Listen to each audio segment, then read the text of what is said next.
আসসালামু আলাইকুম। আলহামদুলিল্লাহ। আমরা আজকে রসায়নের আরেকটা ক্লাস নিয়ে আসলাম অষ্টম শ্রেণীর বিজ্ঞান বিষয়ে।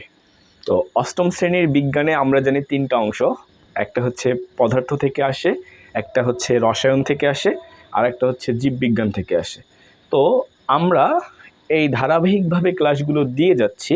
তবে আজকে আমরা যেটা নিয়ে আলোচনা করব সেটা হচ্ছে রসায়নের অংশ। এবং তোমাকে আমি এতটুকু গ্যারান্টি দিতে পারি, অর্থাৎ আপনি বা হচ্ছে যারা শিক্ষক অথবা যারা ছাত্রছাত্রী, যারাই অথবা অভিভাবক আছো, যারাই দেখতেছেন না কেন, তো সবাইকে বলবো যে রসায়নের বেসিক জানার জন্য এই ক্লাসটা অত্যন্ত গুরুত্বপূর্ণ।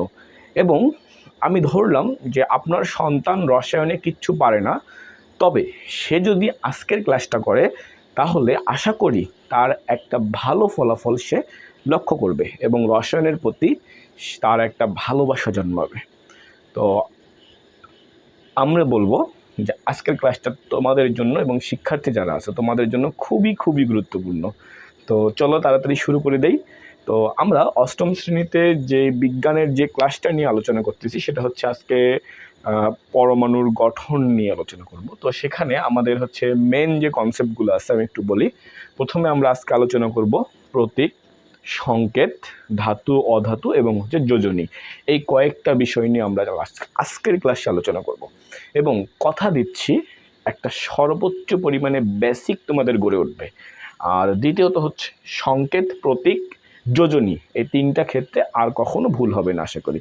ওকে, তাহলে প্রতীক কাকে বলে? তোমরা জানো প্রকৃতিতে হচ্ছে মোট মৌল হচ্ছে 118টি।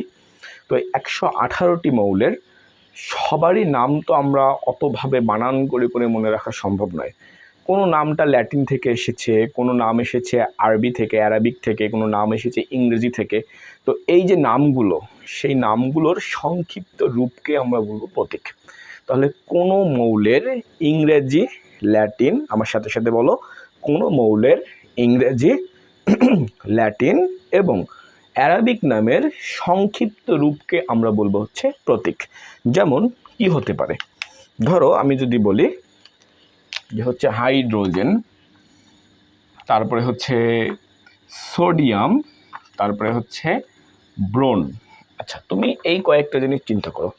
হাইড্রোজেন স্বাভাবিক অবস্থায় এইচ দিয়ে শুরু হওয়ার কথা, তো HY দিয়ে শুরু হয়, তো সেখান থেকে এইচটা নিয়েছে। তারপর হচ্ছে সোডিয়াম, সোডিয়ামের কিন্তু ল্যাটিন একটা নাম আছে। সোডিয়াম কিন্তু শুরু হওয়ার কথা ছিল S দিয়ে, কিন্তু এর একটা ল্যাটিন নাম আছে। সেই ল্যাটিন নামটা কি জানো? ন্যাট্রিয়াম। এখান থেকে সোডিয়াম কথাটা আসছে। তারপরে যদি বলি ব্রোন, এটা কিন্তু অ্যারাবিক নাম থেকে আসছে। ওকে, আচ্ছা, তাহলে আমরা সংজ্ঞা দিব কোনো মৌলের ইংরেজি, ল্যাটিন ও অ্যারাবিক নামের সংক্ষিপ্ত রূপকে বলা হবে হচ্ছে কি? প্রতীক।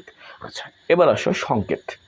তো সংকেতের ক্ষেত্রে ওই মৌলগুলোকে আমরা যেটা আকারে লিখতে পারি, কোনো মৌলকে আমরা যে আকারে লিখতে পারি সেটা হচ্ছে সংকেত। যেমন এক পরমাণু আছে, দ্বিপরমাণু আছে, ত্রিপরমাণু আছে, চতুর্থ পরমাণু আছে, অষ্টক পরমাণু আছে। কিভাবে আমরা লিখতে পারি? যেমন তোমাকে যদি আমি বলি, বলো তো সোডিয়াম এভাবে লিখব নাকি সোডিয়াম এভাবে লিখব, কোনটা সঠিক? সোডিয়াম এভাবে লিখলে সঠিক নাকি সোডিয়াম এভাবে লিখলে সঠিক, কোনটা সঠিক? এইটা কিন্তু ভুল। এটা কেন ভুল এটাতে আমরা আসতেছি, তুমি জাস্ট ক্লাসটা মনোযোগ দাও, শিখে যাবা। এইটা সঠিক, অর্থাৎ সোডিয়ামকে আমরা এভাবে লিখব, এভাবে কখনোই লিখব না। আচ্ছা, এবার আসো ক্লোরিন। যদি আমি বলি ক্লোরিনের প্রতীক কি, এটা হচ্ছে ক্লোরিনের প্রতীক। কিন্তু যদি তোমাকে বলা হয় ক্লোরিনের সংকেত কি, এটা হবে Cl2। তাহলে এইটা হচ্ছে আমাদের ক্লোরিনের কি? সংকেত। আশা করি বুঝতে পারছো। এখন তোমার মাথায় কনফিউশন হতে পারে যে স্যার, আমি ক্লোরিনের ক্ষেত্রে বুঝলাম 2 দিব, আর কোথায় কোথায় আমি 2 দিব বা কোথায় কোথায় আমার 1 দিলে ভুল হতে পারে। তো এইটার জন্য আমরা যেই জিনিসটা মাথায় রাখবো যে কার কার নিচে আমরা 1 দিব, কার কার নিচে আমরা 2 দিব, কার কার নিচে আমরা 3 দিতে পারবো। ওকে, তো আমরা 1 দিব হচ্ছে যেগুলো আমাদের হচ্ছে ধাতু, এই সমস্ত ক্ষেত্রে আমরা 1 ইউজ করব। এবং যেগুলো হচ্ছে নিষ্ক্রিয় গ্যাস, কি হবে? নিষ্ক্রিয় গ্যাস, সরি বানানটা একটু ভুল হয়ে গেছে, আমি আবার লিখতেছি, নিষ্ক্রিয় গ্যাস। এই যে ধাতু আর হচ্ছে নিষ্ক্রিয় গ্যাস যে আছে এদের ক্ষেত্রে এরা হচ্ছে এক পরমাণুক। এরা কি হবে আমি একটু লিখে দিচ্ছি, এরা হচ্ছে এক পরমাণুক। এক পরমাণু। স্যার এক পরমাণুক বলতে কি বোঝায়? অর্থাৎ তুমি এটাকে যেমন আমি একটু আগে বললাম সোডিয়াম, ম্যাগনেসিয়াম, বেরিলিয়াম, তারপর সোডিয়াম, ম্যাগনেসিয়াম, ধরেন ক্যালসিয়াম, তো এগুলোর নিচে তুমি কিন্তু 2 2 2 দিতে পারবা না। এটা দিলে কিন্তু ভুল হয়ে যাবে, এটা দিলে ভুল হয়ে যাবে। কেন ভুল হবে? কারণ সোডিয়াম এক পরমাণু, ম্যাগনেসিয়াম এক পরমাণু, ক্যালসিয়াম এক পরমাণু, ইভেন হিলিয়ামও এক পরমাণু। তুমি কখনো বলতে পারবা না যে হিলিয়াম দিয়ে আমি 2 দিই, এটা কিন্তু বলতে পারবা না। কেন পারবা না? কারণ এই যে আমি বলে দিচ্ছি, যারা ধাতু তাদের শেষে আমরা এক বসাবো এবং হচ্ছে এরা হচ্ছে এক পরমাণু, এবং যারা নিষ্ক্রিয় গ্যাস তারা হচ্ছে এক পরমাণু। ওকে, আশা করি বুঝতে পারছো। তাহলে যেই সমস্ত মৌলগুলো ধাতু এবং যেই সমস্ত মৌলগুলো নিষ্ক্রিয় গ্যাস তারা হচ্ছে এক পরমাণুক। তাহলে এখন প্রশ্ন হতে পারে, স্যার আমি ধাতু চিনব কিভাবে? তাই তো, ধাতুকে আমরা কিভাবে চিনব? তো স্বাভাবিকভাবেই আমি যদি বলি ধাতু চেনার খুব সহজ উপায় আছে। ধাতু চেনার উপায় হচ্ছে যৌগগুলো, যে যৌগগুলো আছে সেই যৌগগুলোর শেষে আম কথাটা যুক্ত থাকবে, তাহলে সেটা হবে ধাতু। যেমন সোডিয়াম, ম্যাগনেসিয়াম, তারপরে কি বলো, ফেরাম, ফেরাস কিন্তু না, এটা হচ্ছে ফেরাম, ক্যালসিয়াম, এগুলো কিন্তু হচ্ছে ধাতু। তাহলে এগুলো যদি ধাতু হয় তাহলে অবশ্যই কি হবে? এগুলো হচ্ছে এক পরমাণুক। তাহলে এখন তোমার যেটা ধারণা সেটা হচ্ছে ব্যতিক্রম। আম থাকলে যে ধাতু হবে এমনটা নয়, ব্যতিক্রম হচ্ছে 4টা। ব্যতিক্রম হচ্ছে 4টা, একটা হিলিয়াম, একটা জার্মেনিয়াম, একটা সেলোলিয়াম, আর একটা হচ্ছে টেলিয়াম। কি বলো? টেলিয়াম। তাহলে এই যে 4টা, এই 4টার শেষে আম থাকার ফলেও এরা কিন্তু ধাতু নয়। এই 4টার শেষে আম থাকার পরেও এরা কিন্তু ধাতু নয়। তাহলে তোমাকে এই 4টা জিনিস মনে রাখতে হবে। এই 4টা বাদ দিয়ে যাদের শেষে আম কথাটা আছে তারাই ধাতু, এবং ধাতু মানেই সেটা হচ্ছে এক পরমাণুক। চিন্তা করো তো অ্যালুমিনিয়াম কি হবে? অ্যালুমিনিয়াম কি হবে চিন্তা করো, অ্যালুমিনিয়াম কি হবে? অ্যালুমিনিয়াম নিচে কি তুমি 2 দিতে পারবা? অথবা অ্যালুমিনিয়াম নিচে কি তুমি 3 দিতে পারবা?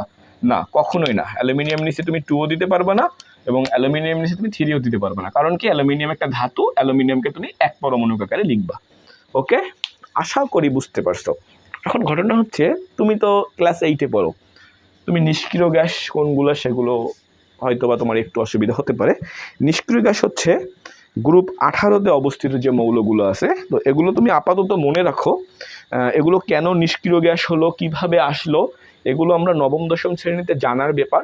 তবে আমি তারপরেও বলে দিচ্ছি, কিন্তু আগে আমরা ধাতুর কনসেপ্টটা ক্লিয়ার করি। ওকে, তো আমরা ধাতু কাদের কাদের বলবো? এক কথায় যাদের শেষে আম আছে তারাই ধাতু। ব্যতিক্রম 4টা, হিলিয়াম, জার্মেনিয়াম, সেলোলিয়াম, টেলুলিয়াম। তাহলে এই যে 4টা যে আছে, এই 4টা বাদ দিয়ে যাদের শেষে আম কথাটা আছে তারাই ধাতু, এবং ধাতু মানেই এক পরমাণুক। আর একটা হচ্ছে নিষ্ক্রিয় গ্যাস মানে এক পরমাণুক। এখন কথা হচ্ছে, আর কে কে ধাতু হতে পারে, আর কিভাবে আমি ধাতু চিনব? যে সকল মৌলের ইলেকট্রন বিন্যাস করলে, একটু আল্ট্রা লেভেলের, এটা তোমার চেয়ে একটু বড় ক্লাসের জন্য আমি বলে থাকি, যে সকল মৌলের ইলেকট্রন বিন্যাস করলে, যে সকল মৌলের ইলেকট্রন বিন্যাস করলে শেষ শক্তি স্তরে 1টি, 2টি অথবা 3টি ইলেকট্রন বিদ্যমান, তাদেরকে ধাতু বলা হয়। তাহলে বলো তো কি বললাম সংজ্ঞাটা? যে সকল মৌলের ইলেকট্রন বিন্যাস করলে শেষ শক্তি স্তরে 1টি, 2টি অথবা 3টি ইলেকট্রন বিদ্যমান, তাকে ধাতু বলে। ওকে, আশা করি ক্লিয়ার। তাহলে অধাতুর জারণ সংখ্যা কি হবে? অধাতুগুলো কি হবে? তাহলে অধাতুর মধ্যে আমরা বলি এক পরমাণুক, আমরা এভাবে লিখি, এক পরমাণুক, দ্বিপরমাণুক, ত্রিপরমাণুক, চতুর্থ পরমাণুক, আর একটা হচ্ছে অষ্ট। কি আর একটা? অষ্ট। তাহলে এক পরমাণুক কোনগুলা? এক পরমাণুক হচ্ছে ধাতু সমূহ, এক পরমাণুক হচ্ছে নিষ্ক্রিয় গ্যাস সমূহ। নিষ্ক্রিয় গ্যাস। দ্বিপরমাণুকে পরে আসতেছি। ত্রিপরমাণু হচ্ছে একটা আছে ওজন, চতুর্থ পরমাণু হচ্ছে P4, আর অষ্ট পরমাণু হচ্ছে সালফার। এটাকে বলা হয় ওজন, এর নাম হচ্ছে ওজন। এখন আসো দ্বিপরমাণুক। দ্বিপরমাণুক হাইড্রোজেন, হাইড্রোজেন, দ্বিপরমাণুক হচ্ছে অক্সিজেন, দ্বিপরমাণুক হচ্ছে ফ্লোরিন, দ্বিপরমাণুক হচ্ছে ব্রোমিন, দ্বিপরমাণুক হচ্ছে আয়োডিন, দ্বিপরমাণুক হচ্ছে এখান থেকে যাচ্ছে নাইট্রোজেন, দ্বিপরমাণুক হচ্ছে ক্লোরিন। এই যে এগুলো হচ্ছে আমাদের দ্বিপরমাণুক। আর এই যে এগুলো হচ্ছে ত্রিপরমাণুক, এইটা হচ্ছে চতুর্থ পরমাণুক, আর এইটা হচ্ছে অষ্টক পরমাণুক। তো এই যে প্রতীক, এই প্রতীক নির্ণয় থেকে একটা এমসিকিউ তোমাদের প্রশ্নে